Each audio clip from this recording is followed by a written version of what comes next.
PTI ارکان اور عہدیدار سیلاب زدہ علاقوں میں جا کر متاثرین کی مدد کریں، عمران خان نے ہدایت کر دی۔ روجان میں میڈیا سے گفتگو میں عمران خان نے کہا، سیلاب ایک بڑا چیلنج ہے، مل کر مشکل سے نمٹیں گے، نقصان کا ڈیٹا اکٹھا کیا جائے، سب کو مل کر متاثرین کی مدد کرنی ہے، متاثرین کو فوری مچھردانیاں فراہم کی جائیں۔ انہوں نے کہا کہ پانی اترنے کے بعد زرخیز زمین پر گندم کی فصل بہترین ہوگی۔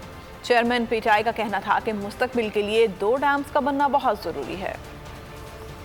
منسٹر پنجاب کو جاتے ساتھ ہی اس کے اوپر بات کروں گا کہ یہاں اور مدد کی جائے۔ پہلے تو اسیس کیا جائے کہ ڈیمیج کتنا ہے، کتنے گھر گرے ہیں، کتنے مویشی اس وقت لوگوں کے اسی سیلاب میں گئے ہیں اور کتنی فصلیں تباہ ہوئی، پھر اسی کے مطابق ہی پھر امداد کی جائے گی۔ ہماری کوشش ہے کہ بلوچستان میں بھی امداد کریں، ہم سندھ میں بھی کریں جدھر سب سے زیادہ نقصان ہوا۔ پبلک کا نمائندہ ہوتا ہے، مشکل وقت کے اوپر لوگ اس کی طرف دیکھتے ہیں، تو میں اپنے سارے نمائندوں کی اور آئے ہوئے ساری تقریباً میری ٹیم یہیں ہے، میں خاص طور پہ آپ کے اوپر یہ کروں گا کہ آپ مسلسل علاقوں کے اندر رہیں۔ بہت بڑا علاقہ پانی کے نیچے ہے۔ ایک طرح یہ ہے کہ انشاءاللہ جب یہ پانی اترے گا تو اس کا سب سے بڑا فائدہ یہ ہوگا کہ جب گندم لوگ اپنی فصل اگائیں گے تو انشاءاللہ گندم جو انتظار کرنی پڑے گی اگلی اپریل تک، لیکن بڑی زبردست ہوگی۔ ایک تو یہ فائدہ ہے۔ نقصان یہ ہے کہ ابھی مشکل وقت، یہ جو وقت ہے یہ لوگوں کے اوپر صحیح مشکل کا وقت آیا ہوا ہے اور اس میں ہم سب مل کے پوری ان لوگوں کی مدد کریں جو اس وقت متاثر ہوئے۔ ایک بار پھر نمبر 1